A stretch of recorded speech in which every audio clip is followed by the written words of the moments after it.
12 మంది శిష్యులు కానీ 70 మంది శిష్యులు కానీ ఎవరు దగ్గరికి లేరు. అందరూ దాక్కున్నారు, భయపడిపోయారు. ఎందుకు ధైర్యం వేసేస్తారని భయం, లేకపోతే సిలువ వేసేస్తారని భయం. అటువంటి సమయంలో ఇక్కడ రాయబడింది ఏమిటి అంటే, యూదుల భయము వల్ల రహస్యముగా యేసు శిష్యుడైన అరిమతయి యోసేపు, దీని గురించి ఏం రాయబడింది? రహస్యంగా యేసు శిష్యుడైన అరిమతయి యోసేపు, రహస్యమైన శిష్యుడు. యేసు ప్రభు కలిగి బ్రతుకున్న కాలంలో ఒక్కసారి కూడా కనబడడు అరిమతయి యోసేపు. ఒక్కసారి కూడా ఎక్కడ కనిపించడో, ఎక్కడున్నాడో తెలియదు, ఏం చేస్తాడో తెలియదు, బైబిల్ రాయబడలేదు. కానీ యేసు ప్రభు చనిపోయిన తర్వాత సిలువలో ఏలాడబడుతూ ఉంటే, అయ్యో అందరూ దూరం అయిపోతూ ఉంటే, ఎవరు దగ్గరికి రాకపోతూ ఉంటే, ఎవరు సహకరించకపోతే, ఎవరు పర్మిషన్ తీసుకుని పిల్లల్ని ఆ దేహం కిందకి చెప్పకుండా సమాధి చేయటం లేదంటే అని ఆలోచన కలిగిన వాడైన యోసేపు, రహస్యమైన శిష్యుడైన యోసేపు ధైర్యం తెచ్చుకుని సిలువ దగ్గర ఏ శిష్యుడంటే రహస్యమైన శిష్యుడు. ముందుండి నడిపించిన వాడు కాదు, అనుకుని నడిపించిన రహస్యమైన శిష్యుడు. నికోదేము యోహాను సువార్త 3 4 5 6 వచనాలు చదవచ్చు. అక్కడ అర్ధరాత్రి వచ్చిన ఒక అధికారి కదా, అతను కూడా ఒక ఆఫీసరే, అతను కూడా ఒక రహస్యమైన యూదుల పెద్ద అయినా సరే అతను కూడా రహస్యంగా దేవుని ఆరాధించేవాడిగా ఉన్నాడు. బిడ్డలాగా ఎంత అద్భుతంగా చూడండి. ఈ రహస్యమైన వెంటనే పిలాతు వెళ్ళాడు, పర్మిషన్ తీసుకున్నాడు. యేసు ప్రభుని యొక్క తీసుకుని ఏం చేశాడంట? బట్టలతో చుట్టాడంట. తర్వాత బండను ముందుగానే అతను ఏం చేశాడు? తన సమాధిని తొలగించుకున్నాడంట. అందులో యేసు ప్రభుని సమాధి చేసెను. స్తోత్రం, హల్లెలూయా, హల్లెలూయా. దేవుని బిడ్డలారా, ఇతడు ఒక ధైర్యశాలిగా కనబడుతున్నాడు.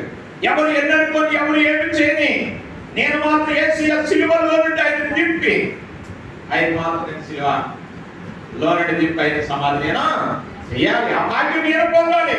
సిలువ పోసిన ఒక భాగ్యవంతుడు సీమోను ఉంటాడు. యేసు ప్రభు సిలువ పోసిన వెళ్తుంటే దానిలో ఒక గ్రామస్తుడైన సీమోను తీసుకుని అతని కొంతగా సమయం కొన్ని అడుగులు వేసాడు సిలువ పట్టుకుని. అతని భాగ్యం కలిగింది. ఇప్పుడు యేసు ప్రభుని సిలువ వేస్తున్న ఆ స్థలములో నుంచి తీసుకుని వెళ్ళి తన సొంత సమాధిలో పెట్టడానికి ధైర్యం వహించిన వాడు, ప్రభు శిష్యుడని చెప్పుకోవడానికి ముందుకు వచ్చిన వాడు. అందరూ దాక్కున్నా సరే, ఏదైపోయినా సరే, నా ప్రాణం పోయినా పర్వాలేదు, నా జైల్లో పెట్టినా పర్వాలేదు, నేను ఏమైపోయినా పర్వాలేదు, యేసయ్యను మాత్రం అలా విడిచిపెట్టను, ఒంటరిగా విడిచిపెట్టను, దిక్కులేని చావులాగా అయితే అలా విడిచిపెట్టను. ఆయన కొరకు ఏది ఏమైనా సరే నేను ప్రభు కొరకు నిలబడాలి అనుకుని ధైర్యంగా పరమేశ్వరం తెచ్చుకొని యేసు ప్రభుని తీసుకుని వెళ్ళి ఏం చేశాడంట?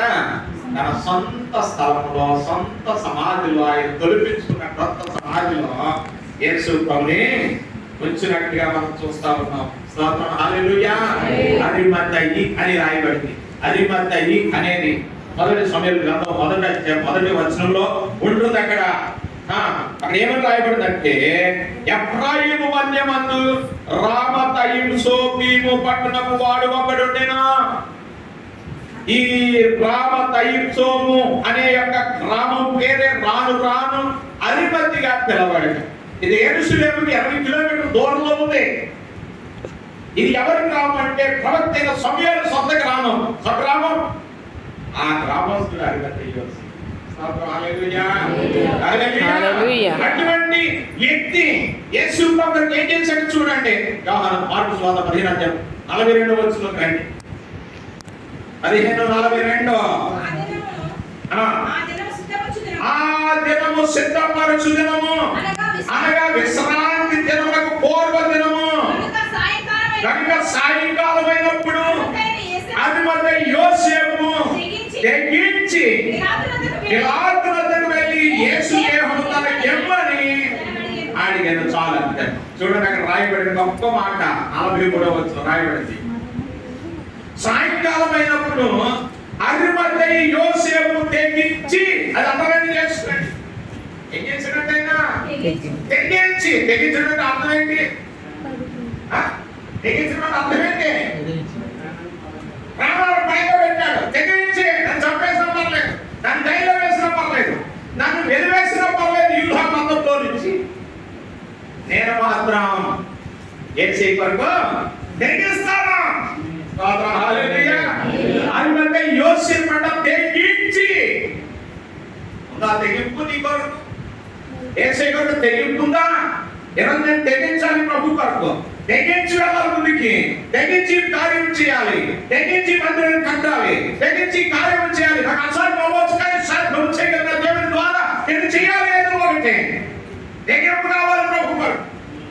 నేను వస్తున్నాను, కూర్చుంటున్నాను, వెళ్తున్నాను, లేకపోతే కార్యం ఇస్తున్నాను, అయిపోయింది అనుకుంటే సరిపోదు జీవితం. ప్రభు కొరకు నువ్వేం చేస్తున్నావు? 12 మంది 3.5 సంవత్సరాలు యేసు ప్రభు ఉన్నారు. అయితే అద్భుతాలు చూశారు, ఆయన పెట్టిన భోజనం తిన్నారు, మిగిలిన పని కూడా ఉంచుకుని తిన్నారు.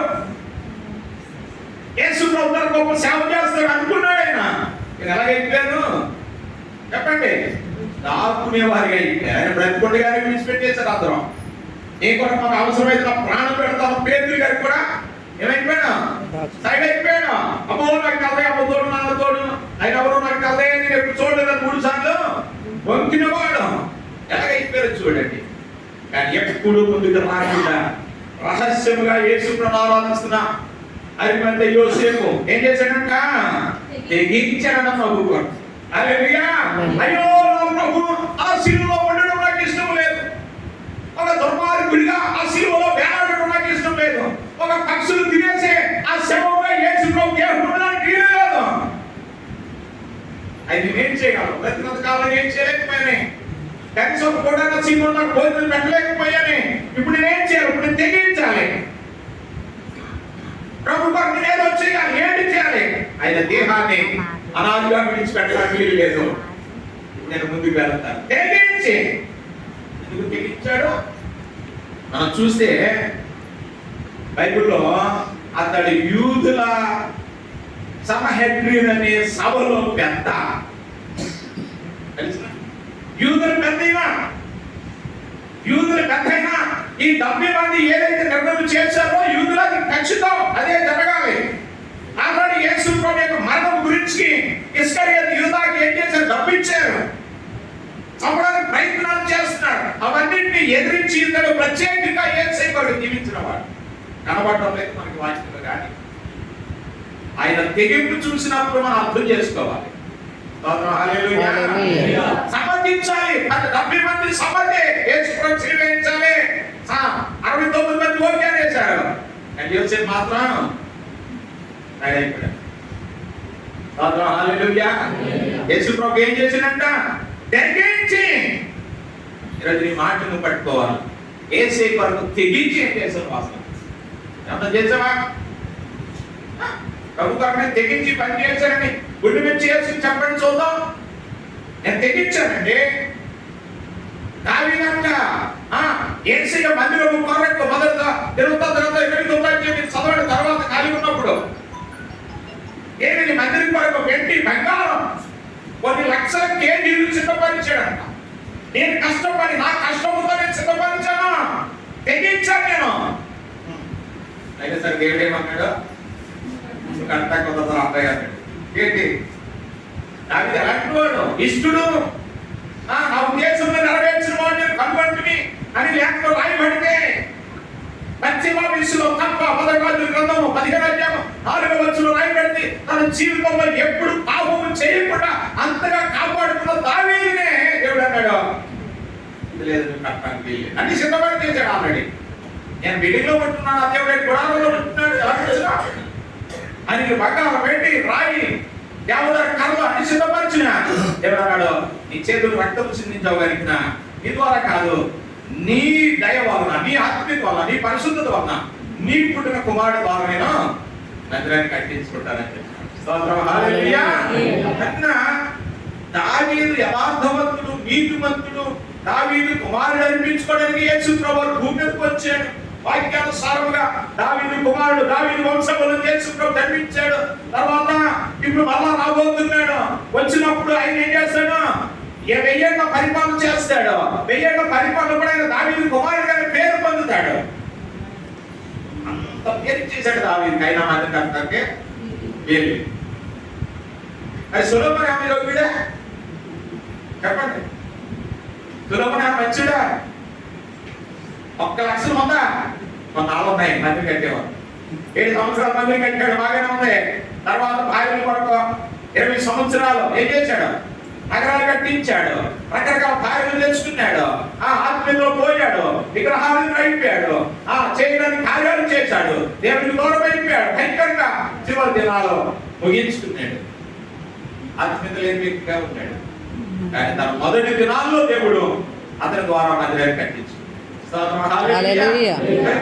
ఏది యోగ్యత లేని వారు అంటే దేవుడి కొరకు చేసే సేవ చేసే దైవంలో ఏ యోగ్యత లేని వాళ్ళే అప్పుడే కాదు. ప్రభు కృప చూపాడు. అజ్ఞానులను బలవంతులను బలపరచడానికి బలహీనలు ఏర్పాటు చేసుకున్నాడు.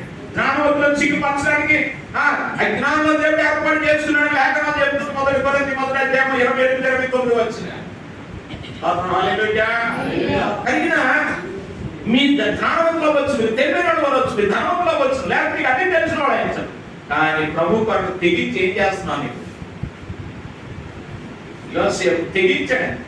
ఉద్యోగం పోయినా పర్వాలేదు, యోధా మాతో ప్రవేశించినట్టు చెప్పాడు, పోయినా పర్వాలేదు, ఒకవేళ జైల్లో పెట్టినా పర్వాలేదు, పిల్లలు ఏమంటాడో కనీసం తేడాలు పిల్లల దగ్గరికి వెళ్ళాలి, ఒకవేళ తెచ్చిన యూదులందరూ ఏం చేస్తున్నాడు, దాంట్లో చంపేస్తారేమో, తెగించి ముందుకు వెళ్ళాడు. ప్రభు కొరకు ఏం తెగిస్తున్నావు? ఈరోజు ఏం చేయగలుగుతున్నావు? దేవుని కొరకు నిలబడాలి, తెగించాలి. అబ్రహాము గురించి రాయబడుతుంది ఆదికాండము 18వ అధ్యాయము 27వ వచనంలో అక్కడ రాయబడింది, అందుకు అబ్రహాము ఇదిగో ధూళియు కూడనియునైన నేను ప్రభుతో మాట్లాడా తెగించుచున్నాను. దేవుడితో మాట్లాడక ఏం చేస్తున్నాడంట? తెగిస్తున్నాడంట. దేవుడితో మాట్లాడుతాను, నేను ధూళి లాంటి వాడిని, నేను ప్రభుతో మాట్లాడాలి, తెగిస్తాను. ఎందుకు? 3-4 సార్లు అడుగుతాడు అక్కడ ప్రభుత్వం మాట్లాడతాడు. ఒకసారి మాట్లాడవలసినది, ప్రభువా ఆ యొక్క చదువు గమనాలో ఒక 50 మంది నీతిమంతులు ఉంటే నాశనం చేస్తావా? నాశనం చేయను. మళ్ళీ అడుగుతున్నాడు 40 ఉంటే నాశనం చేయను. మళ్ళీ అడుగుతున్నాడు 40 మంది ఉంటే, మళ్ళీ అడుగుతున్నాడు 30 మంది ఉంటే, మళ్ళీ అడుగుతున్నాడు 20 మంది ఉంటే, మళ్ళీ అడుగుతున్నాడు 10 మంది ఉంటే, ఇన్ని సార్లు అడుగుతుంటే దేవుడు ఇచ్చిపోడా? అది అంటున్నాడు, దేవుడు నాకు చంపేసిన పర్లేదు, నేను తెగిస్తాను, ప్రభుతో మాట్లాడాను. నేను తెలుసుకోవాలి ప్రభు కొరకు. ప్రభు ఏం చేయబోతున్నాడో, ఆయన చదువు ఏం చేయబోతున్నాడో నేను తెలుసుకోవాలని తెగించాడంట అబ్రహాము. ఈ రోజున మనకి తెగింపు కావాలి. దావీదు చిన్న కుర్రోడు, గొల్యాతు 6 నోట్ల జానడు. 19వ అధ్యాయము 5వ వచనంలో యోనాతాను అంటున్నాడు సౌలుతో, రాజైన సౌలుతో అంటున్నాడు, తండ్రి నువ్వు దావీదుని చంపుతానంటున్నావేంటి? ఒక రోజు గొల్యాతును యుద్ధం చేయలేకపోయావు, ఒక రోజు ఫిలిస్తీయులకు భయపడి ప్రజలందరూ, మన యొక్క దేశ ప్రజలందరూ భయపడిపోయారు. అలాంటి సమయంలో దావీదు నిలబడ్డాడు, తెగించాడు. తెలిసినా ఏం చేశాడు? అతడు ప్రాణములకు తెగించి ఆ ఫిలిస్తీయుని చంపగా గొల్యాతు ఎదుర్చాడు. దావీదు ఏం చేశాడంట? తెగించాడు. తెగించాలి. జీవితంలో ఉపవాసం ఉండడానికి తెగించాలి, ప్రార్థన చేయడానికి తెగించాలి, పరిచయం చేయడానికి తెగించాలి, దేవునికి ఇవ్వడంలో తెగించాలి, దేవునికి సన్నిధికి రావడానికి తెగించాలి. తెగింపు అవసరం. వెళ్దాంలే, చూద్దాంలే, వద్దాంలే, చూద్దాంలే అన్నట్టు ఏదో లాంటిది కాదు దేవుడి సన్నిధి అంటే. ప్రభుత్వం తెగించండి, మీ పొలం పనులు తెగించండి, మీ వ్యాపారంలో తెగించండి, మీ యొక్క జాబులో తెగించండి, మీ ఇంటి పనులు తెగించండి, మీ చదువులో తెగించండి ప్రభు కొరకు. సాతాన్ని ఎదిరించడానికి, జీవగల దేవుని సైన్యాన్ని ఎదిరించడానికి నేను చనిపోయినా పర్వాలేదు, ఆ ప్రజలు బాగుండాలని తెగించి వెళ్ళి వెళ్ళాడు. జీవితంలో దేవుడ ఆత్మీయ స్థితిని కాపాడుకోవడంలో ఏం తెలిసిన తెగించాలి, బాగాన్ని జయించాలి, సాతాని క్రియలను జయించాలి, శరీర క్రియలను తెగించాలి. ఇది అవసరం. దాన్ని తెగించాడు, అబ్రహాము తెగించాడు. తర్వాత ఇష్టం ఏందో ఇక్కడ మన అరిమతయి యోసేపును చూస్తున్నాం, తెగించాడు. రోమాపత్రిక 16:4 వారు నా ప్రాణము కొరకు తమ ప్రాణములను ఇచ్చుటకై నన్ను తెగించింది. పౌలు గారు అంటున్నాడు, ఎవరి కోసం తెలిసిన అకుల ప్రిస్కిల అనే ఒక భార్యవంత ఇద్దరు గురించి అంటున్నాడు. ఈ అకుల ప్రిస్కిల అనేవాళ్ళు వీళ్ళిద్దరు నన్ను కాపాడడానికి వాళ్ళు ప్రాణాలను నన్ను తెగించారు. ఈరోజునటువంటి తెగింపు కావాలంటే అదేమిట? దేవుని పక్షిగా నిలబడడానికి తెగించాలి, దైవజనుడు పక్షిగా నిలబడడానికి తెగించాలి, దేవుని సన్నిధి పట్ల నిలబడడానికి తెగించాలి, ఈ జనాంగ మధ్యన నిలబడడానికి తెగించాలి, ఉపవాసం ఉండడానికి తెగించాలి, ప్రార్థించడానికి తెగించాలి. చాలా అవసరం. అరిమతి యోసేపు తెగించాడు, ఏదైపోయినా పర్వాలేదు. దేవునికి స్తోత్రం. ఈరోజు నా ప్రియ దేవుడులారా, ఇస్కరియోతు అరిమతి యోసేపు పట్ల మత్తయి సువార్త 27:57 రాయబడింది.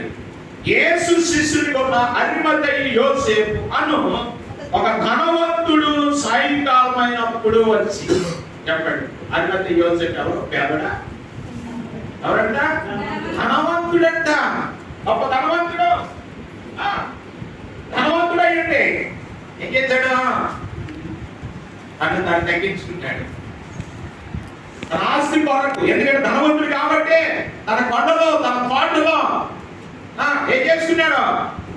ఒక సమాధిని ముందుగానే సిద్ధపరుచుకున్నాడు. అది కూడా ఇచ్చేసాడు యేసుప్రభు. యేసుప్రభు ఆ తోట ఇచ్చేసాడు. యేసుప్రభు ఆ యొక్క తొలుచుకున్న ఆ యొక్క సమాధిని ఇచ్చేసాడు, కొత్త సమాధిని. నేను చచ్చిపోతే తర్వాత చూడొచ్చు. యేసుప్రభుకి ఇవ్వాలి. యేసుప్రభుకి తోట ఇచ్చేస్తున్నావా? ఇప్పుడు అతను బ్రతుకుండగానే నేను ఇక్కడ సమాధి చేయరా బాబు, నాకు కొడుకుల్ని బాగా అందరూ పిలిచి చెప్పుకున్నాడు, ఇదిగో నేను చాలా ఇష్టపడే తోట, ఈ తోటలో నేను తొలిపించుకున్నాను, ఇందులోనే నన్ను సమాధి చేయండి. అది ఎంత ఇష్టంగా తొలిపించుకున్నాడో, అతను ఇష్టపడింది ఏం చేసి అప్పుడు ఇచ్చేసాడు. తన భార్యకి ఇవ్వలేదు, తన పిల్లలకి ఇవ్వలేదు, తన స్నేహితుడికి ఇవ్వలేదు. ఎవరికి ఇచ్చాడు తెలుసునా? ఏసే ఇచ్చాడంటే ఈరోజు నువ్వు ఏదైతే ప్రేమిస్తున్నావో, ఏదైతే గొప్పదనుకున్నావో, ఏదైతే మంచిదనుకున్నావో, ఏదైతే ఖ్యాత అనుకుంటున్నావో, అలాంటిది కూడా ప్రభు కొరకు ఇవ్వడానికి తెగించాలి. తెగింపులేని జీవితం అద్భుతాలు చూడలేవు. తెగింపులేని జీవితం ఆత్మీయంగా ముందుకు వెళ్ళలేవు. తెగింపులేని జీవితంలో ఎప్పుడు అద్భుతమైన కార్యాలను చూడలేవు. దేవుని కొరకు తెగించాలి. నేను బ్రతికినంత కాలం ప్రభు కొరకు జీవించాలి. ఏది ఏమైపోయిన సంఘంలో సభ్యుడిగా ఉండాలి. నా ధనం అడ్డు రాకూడదు, నా పొలం అడ్డు రాకూడదు, నా పాడ అడ్డు రాకూడదు, లేకపోతే నా పనుల మనకు ఏది అడ్డు రాకుండా నేను ప్రభు గారికి జీవించాలి. అది తెగింపు అంటే. నిలబడుతుంటారు 4 వారాలు 5 వారాలు అది రారు. ఎవరికి రావట్లేదు పాస్ గారికి అమ్మది ఎవరో తెలుసా? ఆ సిలువలో మాకు ఎప్పుడు వచ్చాడు గురికి అనివాడు ఉంటాడు. ఎందుకు? నేడు నీవు మన దయచులో ఉన్నాడు కదా తగ్గొడుకు. ఆ సిలువ తగ్గడు ఎప్పుడు వచ్చాడు గురికి అనేవాడు ఉంటాడు. ఇప్పుడు పనులు ఉన్నాయంటే ఏమంటావు? ఏ బిడ్డలారా, ప్రభు కొరకు దేవుని అవసరం. ప్రభు కొరకు నీ ధనం ఇవ్వడం అవసరం. దేవుని కొరకు ఏదైతే చేస్తావో అది చాలా దేవుని యొక్క దృష్టిలో ఎవరికి రాని గొప్ప భాగ్యం ఈ అరిమతయి యోసేపు గారికి. ఉంటున్నావా? ఈ సంఘం ఎలా బాధ్యత కలిగి ఉంటున్నావా? ఆలోచన చేయండి. ఈరోజు సంకట మందిరం కట్టారు, ఒక స్వామి ఇద్దరు మంచిది, ఇంకా త్వరలోనే వేయండి. దీవించిన కాక మిమ్మల్ని కష్టంలోనే దేవుడికి తీయండి. ఉన్నప్పుడు అందరూ ఇస్తారండి. 100 రూపాయలు 10 రూపాయలు ఎవరు పంపించమే ఉంటాయి.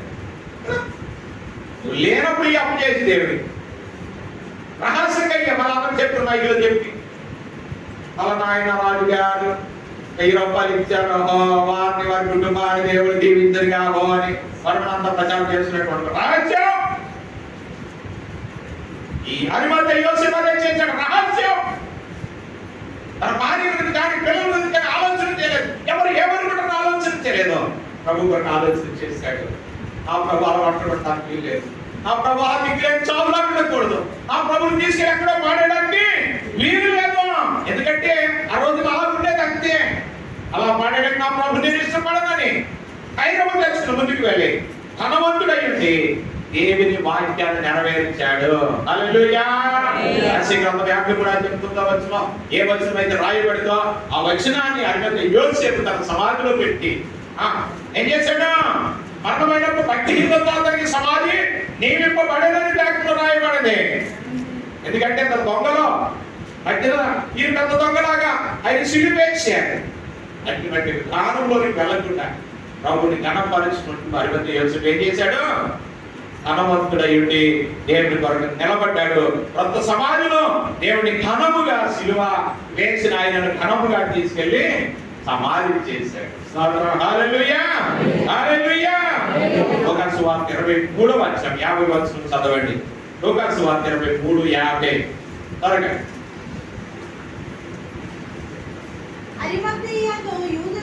అరిమతయి అను యూదుల పట్టణపు సభ్యుడైన యోసేపను ఒకడుండెను. అతడు సజ్జనుడును నీతిమంతుడనై ఉండి వారి ఆలోచనలకును వారు చెప్పిన పనికి సంబంధింపక దేవుని రాజ్యము కొరకు కనిపెట్టుచుండిన వాడు. ఏం రాయబడి తెలిసిన? అరిమతయి అను యూదుల పట్టణం సభ్యుడైన యోసేపు అని ఒకడుండెను. అతడు సజ్జనుడు. ఎవరంట? సజ్జనుడు అంటే మంచివాడు, మంచి పేరు పొందినవాడు. ధనవంతుడే కాదు, అతడు మంచి పేరు పొందినాడు. చెడ్డ పేరు పొందాడు ఏం కాదు. పని పడలేదు, వాడు తీసుకెళ్ళలేదు, చేసలేదు అనిపించుకునే వ్యక్తి కాదు అతను. 23:50 సజ్జనుడు, మంచివాడు, మంచి పేరు పొందాడు. మంచి పేరు ఉందా నీకు? నీ సంఘంలో మంచి పేరు ఉందా? నీ గ్రామంలో మంచి పేరు ఉందా? ఇలాంటి వాడు మీ మాస్టర్ గారు తెలిసిపోతుంది చెప్పాలి. అంటే ఏదానికి అది వేరే కాదు. ఎప్పుడు ప్రార్థన పోతున్నారో, ఎప్పుడు ప్రార్థన రావట్లేదో, ఎప్పుడు ఆమె అప్పుడు వెళ్ళిపోతున్నారో, ఎప్పుడు ఎన్ని సాగులు చెప్తారు, ఎవరు చెప్తారు? మాస్టర్ గారు తెలిసిపోతా లేదా? యోసేపు సజ్జనుడా, మంచివాడు, మంచి పేరు పొందాడు, ఎక్కడ లోపం లేదు, మంచి పేరు తెచ్చుకున్నాడు, అన్ని విషయాలు మంచివాడు. అంతేకాదు రాయబడి మాట ఏంటంటే యోసేపు సజ్జనుడును నీతిమంతుడునయ్యుండి. మంచివాడు అంటే సరిపోదు. ఎలా ఉన్నాడంట? నీతిమంతుడు. అబ్రహాము దేవుని నమ్మిన అందరి నీతిగా ఎంచబడను. యేసు ప్రభువు అంగీకరించిన నీతి నేనే మార్గం, నేనే సత్యమును. నీతిమంతుడు వాయిద్యానికి పేరు మొదటి పత్రిక కూడా చెప్పాలంటే వచ్చిన రాయబడింది. ప్రభు పనులు నీతిమంతుడు కదా అని చెవులు వారి ప్రార్థన వైపున ఉన్నవి. ఎవరి వైపున? నీతిమంతుల మీదను. దేవుని కన్నులు ఎవరి మీద ఉంటాయి? యోసేపు ఎవరు? నీతిమంతుడు. హల్లెలూయా. యేసుప్రభువుకు తెలుసును, నేను చనిపోయిన తర్వాత యోసేపు వస్తాడు, నన్ను తీసుకెళ్ళి సమాధి చేస్తాడు.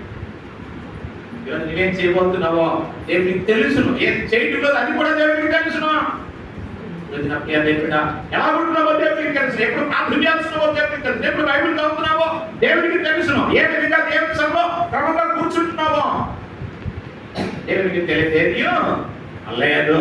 హల్లెలూయా. నీతిమంతుడు, మంచివాడు.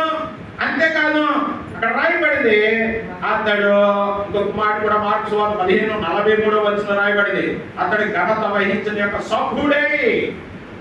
ఘనత వహించిన సభ్యుడు అట్లా చెప్పాను. సన్హెద్రిన్ అనే యూదా సభలో 70 మంది ఉంటారు. అన్ని గోత్రాల నుంచి 70 మందిని తీసుకుంటారు. ఆ 70 మందిలో ఈ సన్హెద్రిన్ అనే సభలో ఒకడు ఈ అరిమతయి యోసేపు ఒకడు. పేరు పొందినవాడు, నీతిమంతుడు, ధనవంతుడు. అతను మాట్లాడితే మాట, కాదంటే కాదు. అతను గౌరవిస్తారు జన్మందరూ, యూదులందరూ, పాత నిబంధన ఆచరించే వాళ్ళందరూ కూడా యోసేపు చెప్పే మాటని లెక్క చేస్తున్నారు. ఈ 70 మంది ఏదైతే తీసుకున్నారో, ఎవరు చంపాలంటే చంపాలి, ఎవరిని బ్రతికియాలంటే బ్రతికియాలి, ఎవరిని వెలివేయాలంటే వెలివేయాలి. అటువంటి సభలో ఉన్న ఘనత వహించిన సభ్యుడై. గమనించండి, ఘనత వహించిన యూదా మత పెద్దలలో ఒక్కడు. మంచివాడు, నీతిమంతుడు, పెద్దల్లో ఒకడు, యేసు ప్రభువు తెలియించిన వాడు, ధనవంతుడు. ఎన్ని లక్షణాలు ఉన్నాయి చూడండి. అన్ని కరెక్ట్ పెట్టాడు. యేసే కొరకు తెగించి ముందుకు వెళ్ళాడు. తన పెద్దరికి పోతదేమో, యూదులందరూ ఏమంటారేమో, ఏం ఆలోచించలేదు యేసయ్య. ఈరోజున దేవుడు నిన్ను చూస్తున్నాడు ప్రియ దేవుడా. ఇటువంటి నిర్ణయాలు కలిగి ఉన్నాయి ఉపవాస కూడికల్లో. ఈ 49 దినాల నుంచి కూడికల్లో ఒకవేళ ఎన్నిసార్లు వచ్చావో, ఎన్ని మాటలు విన్నావో, ఎన్ని వాక్యాలు విన్నావో, ఎంత లాంగ్ వెళ్ళిందో, ఎంత బయటకు లేచావో, ఎటువంటి నిర్ణయం తీసుకున్నావో, ప్రభు నిన్ను చూస్తున్నాడు సహోదరుడు సహోదరు. దేవుని కొరకు తెగించు, దేవుని కొరకు పరిశుద్ధిగా జీవించు, దేవుని కొరకు నీతిమంతుడిగా ఉండు, దేవుని కొరకు నీకు ఉన్నందులో దేవునికి ఇవ్వడానికి ప్రయత్నించు. నా పదవి పోతుందేమో, నేను ఊర్లో పెద్దోడు కదా, నన్ను ఏమన్నా అంటారేమో, ఎన్నిసార్లు అందరికి వెళ్ళిపోతున్నాడు, 10 మాటలు ఏదంటున్నారేమో అని ఏమైనా ఆలోచన చేస్తున్నామో. పెద్దగా ఉండి యేసు ప్రభు లాగా ఉండాలని ప్రయత్నం చేసిన వ్యక్తి తన ప్రాణం పోగొట్టుకున్నాడు. యేసు ప్రభు రహస్యంగా ఉండి, రహస్య భక్తుడిగా ఉండి, యేసు ప్రభు పదవి పైన పర్వాలేదు అనుకుని దేవుని కొరకు జీవించిన వాడు యోసేపు. యోసేపు లాగా ఉంటావా, యోధా లాగా ఉంటావా? ఆలోచించే యోధా కూడా యేసు ప్రభు ఉన్నాడు 3.5 సంవత్సరాలు. కానీ యోసేపు యేసు ప్రభు లేడు. కానీ యోధా ఏం చేయలేకపోతే చేతకాని వాళ్ళకి ఉన్నాడు, దోచుకున్నాడు తప్ప. యోసేపు అయితే దూరంగా ఉన్న చివరి సమయంలో వచ్చి అన్నిటినీ చక్కబెట్టాడు. హల్లెలూయా, హల్లెలూయా. ఎంత ఎటువంటి పరిస్థితి వచ్చినా సరే ఇశ్రాయేలు ప్రజలు యూదుల యొక్క ఆలోచనలకు సమ్మతింపలేదు అని రాయబడింది. ఏం చేశాడంట? సమ్మతింపలేదు. సజ్జనుడు నీతిమంతుడైంది వారి ఆలోచనకు, వారు చేసిన పనికి సమ్మతింపక.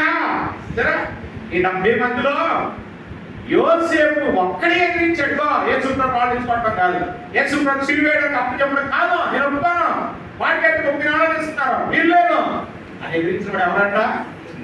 యోసేపు. సమ్మతింపలేదని ఇక్కడ చాలా స్పష్టంగా లోకాసు వార్త 23:50 రాయబడి. స్తోత్రం, హల్లెలూయా. అందుకే కీర్తనకారుడు రాస్తాడు, దుష్టుల ఆలోచన అడవక, పాపుల నిలవక, అపహాస్యం కూర్చున్న చోటున కూర్చున్నవద్దు. దుష్ట ఆలోచన అడవద్దు, పాపం మాట్లాడద్దు, నిలవద్దు. అపహాస్యం కూర్చునేవాడు, వాళ్ళ దగ్గర కూర్చుని పరిహాసం చేసేవాడు దగ్గర కూర్చోను, నిలబడి అసలు ఇతర ఆలోచనలు సమ్మతించొద్దు. ఏంటి నిజం, ఏది సత్యం, ఏది త్యాగం, ఏది మహిమైంది, ఏది పవిత్రమైనది, ఏది అపవిత్రమైనది, ఏది నేను చేయాలి, ఏది చేయకూడదు, వాక్యాన్ని తీసుకుని వాక్యానుసారంగా నడవడానికి ప్రయత్నం చేయి. దేవుని కొరకు జీవించు, దేవుని మాటలు బట్టి బ్రతుకు. ఎవరెవరో మాటలు విని ఏదైనా చెప్పిన మాటలు వినడం కాదు. యేసయ్య నీకేం చెప్తున్నాడో, దేవుడు నీకు ఇచ్చిన వాక్యాన్ని పట్టుకుని వాక్యానుసారంగా నడవడానికి ప్రయత్నం చేయాలి. దేవుడిలారా ఈ రోజున యూదా సమ్మతించాడు, కానీ యోసేపు మాత్రం వాళ్ళ ఆలోచనకు సమ్మతించలేదు. నేను అన్నాడు యోధా, కానీ యోసేపు మాత్రం లేదు, నేను మాత్రం ఒప్పుకోను. 69 మంది ఒకటి అయిపోయారు, కానీ ఒక్కడు మాత్రమే అయిపోయాడు ప్రభు కొరకు. అందుకే అతని పేరు రాయబడింది, కానీ 69 మంది పేర్లు బైబిల్లో రాయబడలేదు. పరిశుద్ధాత్మ రాయడానికి ఇష్టపడలేదు. దేవుడికి స్తోత్రం, హల్లెలూయా. తెలుసున ఈ అరిమతయి యోసేపు గురించి మత్తయి సువార్త, మార్కు సువార్త, లూకా సువార్త, యోహాను సువార్త 4 సువార్తలు రాయబడింది అతని గురించి. అంటే పరిశుద్ధాత్మ దేవుడు 4 సువార్తల్లో అతని పేరుతో సహా చేసిన పనిని, అతని కార్యాన్ని అతను వివరంగా తన కొరకు రాయడానికి ఇష్టపడ్డాడు దేవుడు. స్తోత్రం చెప్పండి, హల్లెలూయా, హల్లెలూయా. దేవుడా మన పేర్లన్నీ కూడా ప్రకటన 15:15 అందరి పేరు జీవగ్రంథంలో రాయబడుతున్నాయి. రాయబడాలి అంటే మనం నీతిమంతులుగా ఉండాలి. యోసేపును తెగించాలి, యోసేపును ముందుకు వెళ్ళాలి. యోసేపును అది చూడడం కాదు, ఇతరులు చూడడం కాదు, ముందుకు వెళ్ళినప్పుడు దేవుడి కార్యాలు మనము చూడగలం. శుభ్రంగా మనం చూస్తాం. అతని గురించి రాయబడింది ఏంటంటే, దేవుని రాజ్యం కొరకు ఎదురు చూచువాడు. 43 మాట రాయబడింది. అతను దేవుని రాజ్యం కొరకు ఏం చేశాడంట? ఎదురు చూస్తామంట. ధనవంతుడు దేవుని రాజ్యం కొరకు ధనం ఏ రాలేదు, అడ్డు రాలేదు. ధనం మీద దేవుని రాజ్యం కొరకు పొలం అడ్డు రాకూడదు, దేవుని రాజ్యం కొరకు మీకు కార్యక్రమం రాకూడదు, దేవుని రాజ్యం కొరకు ఉద్యోగం అడ్డు రాకూడదు, దేవుని రాజ్యం కొరకు రకరకాలైన లోకాంశమైన కార్యాలు అడ్డు రాకూడదు దేవునికి. దేవుని రాజ్యం కొరకు ఎదురు చూచువాడు. దొంగ సువార్తలో 2:22 నుండి 28 వచ్చిన వరకు ఇద్దరి గురించి రాయబడుతుంది. సిమియోను ప్లస్ అన్న కదా. వీళ్ళిద్దరు ఏం చేశారు చెప్పండి? అన్న ప్రవక్తి 48 సంవత్సరాల వయసు అయినా సరే ప్రభు గారు దేవుని సంఘం ఉండి ఉపవాసం ఉండి కనిపెడతాం. మెస్సియా వస్తాడని దేవుని రాజ్యం కొరకండి. సిమియోను యేసును ఎన్నో రోజులు తీసుకుని రాగానే దేవుని సంఘం ఎత్తుపడి ఇశ్రాయేలు యొక్క రక్షణ కొరకు ఎదురు చూస్తున్నాను నేనని ఆయన కొనియాడాడని రాయబడింది. స్తోత్రాలు చెల్లించాడని రాయబడింది. సిమియోను దేవుని రాజ్యం కొరకు తన రక్షణ కొరకు ఎదురు చూసిన వాడు. స్తోత్రం హల్లెలూయా. యేసు ప్రభు ద్వారా మాకు రక్షణ, యేసు ప్రభు ద్వారా యూదులకు రక్షణ, యేసు ప్రభు ద్వారా ఇశ్రాయేలు ప్రజలకు రక్షణ, యేసు ప్రభు ద్వారా దేశానికి ప్రపంచానికి రక్షణ అని సిమియోను అన్న గుర్తించారు. అంతేకాదు యోసేపు కూడా అది గుర్తించాడు. అది గుర్తిస్తున్నావా? ఎన్ని పనులు నాకు దేవుని మీద ఏది ప్రభు కంటే ఏది నీకు అడ్డు రాకుండా చూసుకో. అది గొప్ప విషయం. అయితే యోసేపు అన్నింటినీ త్యాగం చేసి ప్రభు కొరకు నిలబడిన గొప్ప దైవజనుడిగా, గొప్ప భక్తుడిగా దేవుని కొరకు నిలబడిన యోసేపు వలె మిమ్మల్ని మీరు కాపాడుకోండి. ప్రభు రాకడ వరకు ఒకే ఆత్మీయతలో ఎప్పుడు కూలిపోవడానికి, ఎప్పుడు ఆత్మీయతలో పడిపోవడానికి ఏది అడ్డు రాకుండా చూసుకోండి. యోసేపు దేవుని కొరకు చివరి సమయంలో త్యాగం చేశాడు. 3.5 సంవత్సరాల శిష్యుడు కంటే ముందుకు వచ్చేసి నిలబడ్డాడు. చెప్పాలంటే ఇప్పుడు ఇతను ప్రధానమైన శిష్యుడు అని చెప్పవచ్చు. హల్లెలూయా, హల్లెలూయా. ప్రభు కొరకు ఏం చేయగలుగుతున్నాం? ఎటువంటి తెగింపు ఉంది, ఎటువంటి నీ ధనం, ఎటువంటి నీ యొక్క భక్తి, ఎటువంటి నీ నీతి, ఎటువంటి నీ ఆలోచనలు సరి చేసుకుని అని బట్టి యోసేపు వలె ప్రభు కొరకు ముందుకు సాగు. ఎక్కడ ఏ సమయంలోనైనా అన్ని సమయాల్లో దేవుని కొరకు దేవుని కొరకు నిలబడగలిగితే ఎక్కడున్నా అక్కడే ప్రభు దగ్గర కట్టబడే యోగ్యత నీవు కలిగి హల్లెలూయా, హల్లెలూయా. మేపుతున్నా పర్లోకరాజు వెళ్ళిపోతాం అంతే. అతి సువార్త 24:36-37 వచ్చినాము. ఈ మంచం మీద ఉన్నా వెళ్ళిపోతాం, పొలంలో ఉన్నా పర్లోకరాజు వెళ్ళిపోయాను. భాగ్యం రావాలి అంటే అది మధ్య యోసేపు వలె నిన్ను నీవు సరి చేసుకుని దేవుని కొరకు త్యాగం చేసి దేవుని కొరకు చేయగలిగితే ఎన్నో గొప్ప భాగ్యం. బలానమ్మకమైన దాల్చురాలా ఈ భూమి మీద ఇచ్చిన 60-70 సంవత్సరాలు ఎంతగానో నమ్మకంగా ఉండే వచ్చావురా. ఎదుగో నీ కొరకు సిద్ధపరిచిన రాజ్యాన్ని స్వాధీనం చేసుకొని కానీ ఇక్కడ 5 ఎకరాలు ఉండొచ్చు, అక్కడ దేవుడికి 50 ఎకరాల కంటే ఎక్కువ పొలాన్ని దేవుడు సిద్ధపరుస్తున్నాడు. అర్థమవుతుందా? చాలా మంది ఏం చేస్తున్నారు, నెట్లో పడుతున్నారు చంద్రమండలం స్థలాలు అమ్మబడును అంటే కొంతమంది స్థలాలు కూడా అనుమతి కోరుకుంటున్నారు. ఎక్కడంట? ఇక్కడ సౌరవ్ ఇంకే ఆడరాగలండి. ఇక్కడ ఎప్పుడు చెప్తారో ఏ తెలియదు. చంద్రమండలం కొనుక్కుంటున్నారు ఒక స్థలం. ఏం చేస్తున్నారు? ఇక్కడే టికెనా లేదు మనకి, ఏమవుతామో కనుక దానికి పైన ఆ పరలోక రాజ్యంలో దేవుడు నీ కొరకు సిద్ధపడతానంటే నా తండ్రి చేత ఏర్పరచబడిన వారలారా, ఈ సృష్టి లేనప్పుడు దేవుడు నీ కొరకు సిద్ధపరిచిన ఈ రాజ్యాన్ని స్వాధీనం చేసుకోండి అని దేవుడు కడుపుట కంటే అందమైన స్థలాన్ని, సుందరమైన స్థలాన్ని, పునాదులు కనుక పట్టణాన్ని దేవుడు నీ కొరకు సిద్ధపరుస్తూ ఉంటే ఏం చూస్తున్నా? ఈ హృదయంలో కలవర పడనీయకుడి. కలవర పడకుండా ప్రభు కొరకు నిలబడడం ఏ విషయంలో దేవుని కంటే అధికమైన కాదని గుర్తించిన వాడైనా ఎన్ని వార్తలు వింటున్నా, ఎన్ని యూట్యూబ్లు చూస్తున్నా, ఎన్ని వాట్సాప్లో వార్తలు వస్తున్నా, ఎవరు ఏది చెప్తున్నా సరే దేవుని కంటే అధికమైన భూమి మీద లేదని గుర్తించి ప్రభు కొరకు నిలబడడం, దేవుని సన్నిధిలో ఎంతబడడానికి సిద్ధపడి కలుబడి ప్రార్థించాను. దేవుడ ఇది 1 నిమిషం సమర్పించి యోసేపు గురించి వినిన మాటలను జ్ఞాపకం చేసుకుని